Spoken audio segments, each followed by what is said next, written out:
D'accord. Ouais. Et là, il y a un sacré... Si elle dit qu'elle respirait pas ou pas bien, c'est sûr que cette note grave, il faut aller la chercher différemment.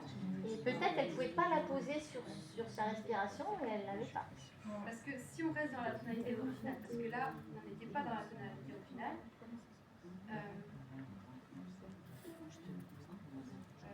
Tu voulais tenter ça, que ce soit moins bas?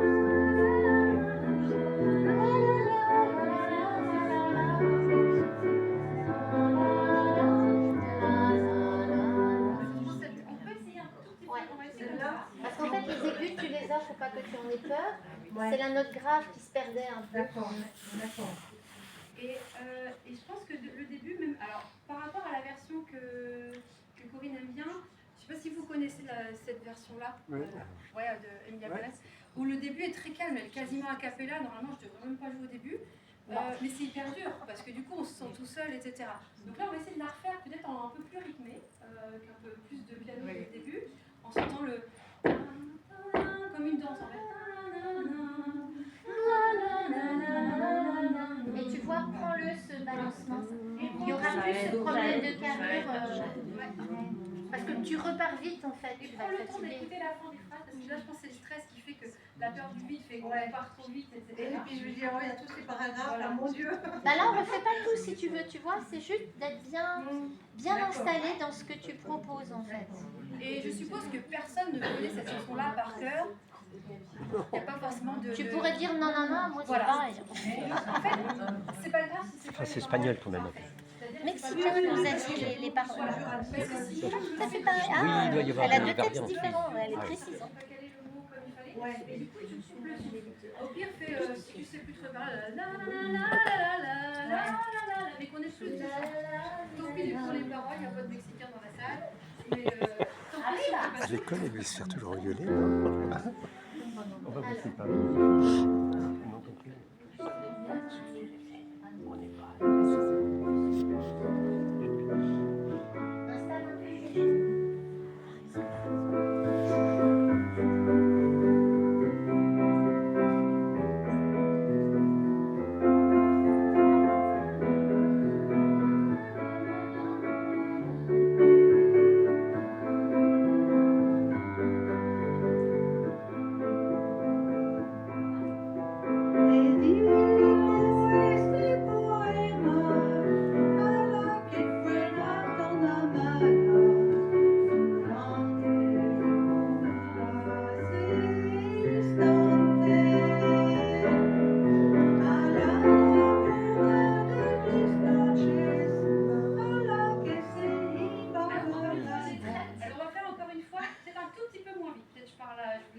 t'emmener, mais j'arrive pas à t'emmener avec moi.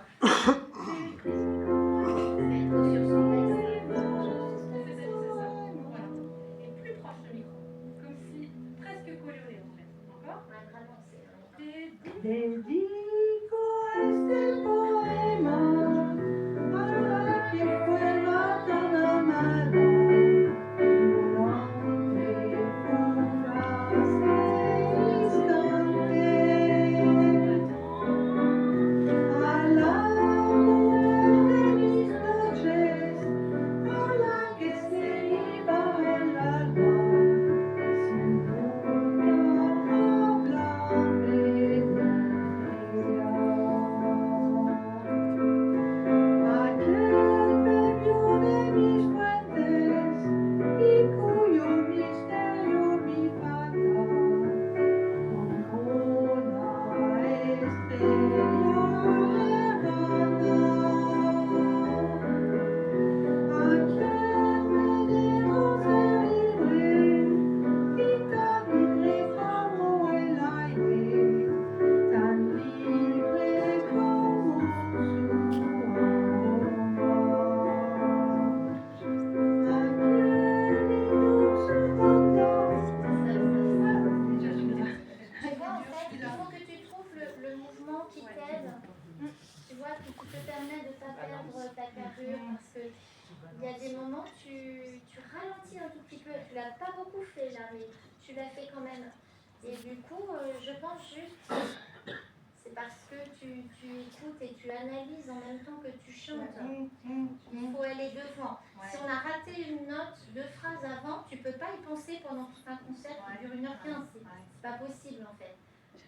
Tu avances et tu vas toujours pour vivre la phrase que tu es en train de dire.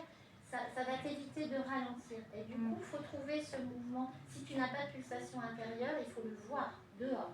Si tu l'as pas dedans toi, mais il faut le voir. Et moi, dans cette chanson que je connais pas, j'ai chopé des 8. Les 8, ça marche. Enfin, le truc infini, là. Parce que comme ça, la carrure, tu l'as. Et l'élan de la phrase, tu vois, il faut retrouver du naturel, en fait, que tu as sûrement reconnu toute seule. Mais là, avec un micro et devant nous, tu le perds. On parlait ce matin de situations où on est déstabilisé.